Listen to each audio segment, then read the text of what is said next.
Former Executive Mayor of the City of Johannesburg, Dr. Mpho Phalatse, is briefing the media and the public on her plans to regain power and the mayoral chain. Let's take you live to that briefing. That some who have abandoned the coalition have now given power back to the ANC. This is not what their voters wanted, and I call upon them to reconsider. They have shown that a vote for parties that let us down is actually a vote for the ANC. I will not allow the coalition of corruption to simply waltz back in and undo everything that we've accomplished here. Some have said, why bother? Some have accused me of wanting to keep power. Not so.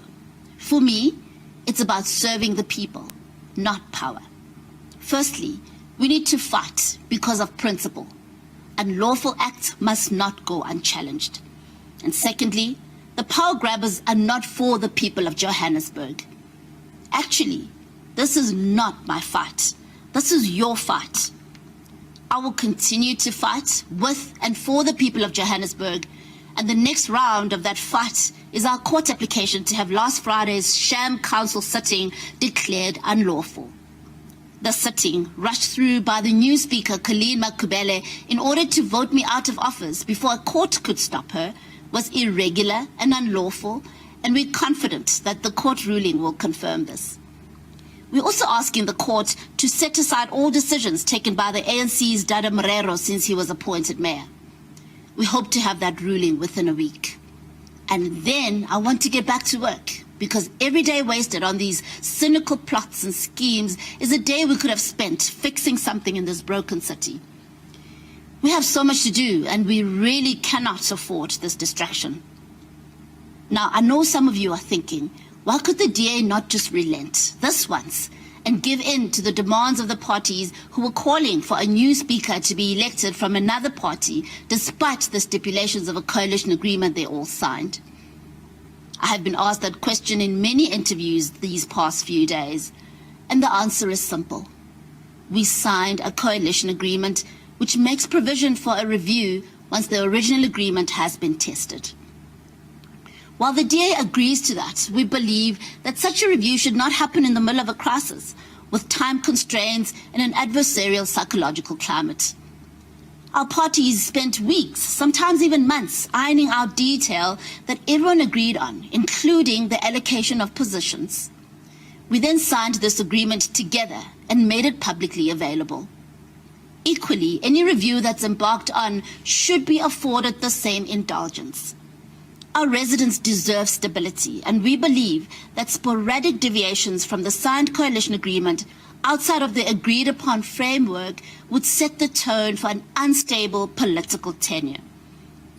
Our detractors will now have you believe that this is evidence of arrogance, an unwillingness to compromise or share power in a coalition.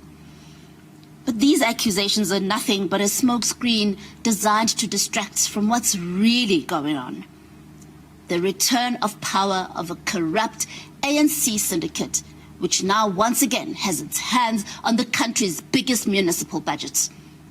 Let's also not forget that this is not the very first time they've used this very tactic. When the DA-led coalition was ousted in Nelson Mandela Bay in 2018 to make way for the coalition of corruption, the exact same smokescreen was used. The DA is arrogant, and therefore we must return the city to the thieves. So let me say this once more. Sticking to a signed coalition agreement is not arrogance.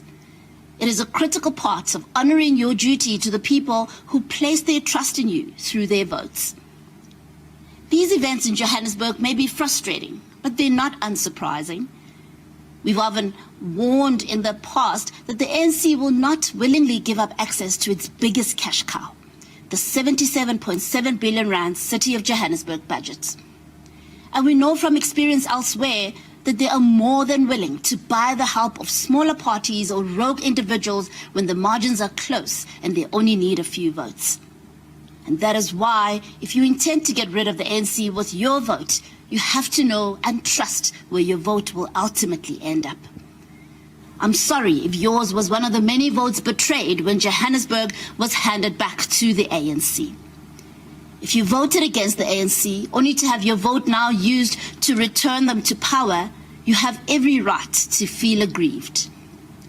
But let this be a learning moment. Take note of which parties can be trusted to stick to their word and which ones will turn on a whim or on the promise of a better personal deal. I assure you, the DA and I will never betray your trust. Everything that drove us to want to govern in Johannesburg is still there and is still valid. I love this city more than ever before, and I'm 100% committed to finishing the job I started here. In these times of load shedding, you may feel powerless. You are not. You have power. Your voice is your power. You can speak out against this unlawful hijacking of our democracy. If what you want for Johannesburg is a continuation of our golden start, please let your voice be heard. Support us on social media. Support us on radio stations and in the press. Use the hashtag #HandsOffJoburg to claim Johannesburg as your city and to tell the corrupt cabal that they're not welcome here. I too will be doing my part by seeing this court battle through. I've said before, and I still maintain, that a court victory alone will not see the city restored to a trusted government. There is a political battle to be fought too. A battle to appeal to the senses of political parties who genuinely care about our city and its residents. Parties whose voters task them with ensuring that the ANC does not get its hands on their rates and taxes. These parties have an obligation to their voters, a duty to rise above party politics, to choose to enter the fight, joining hands with others to keep the ANC out. I will be reaching out to these parties even as we prepare for the court battle. Crucial conversations must be had, but at the center of these should be our residents, the reason we're all here. Coalition governance is not easy. However, we have no option but to make it work. We cannot give up now. We either make this coalition work or we give the ANC a license to loot.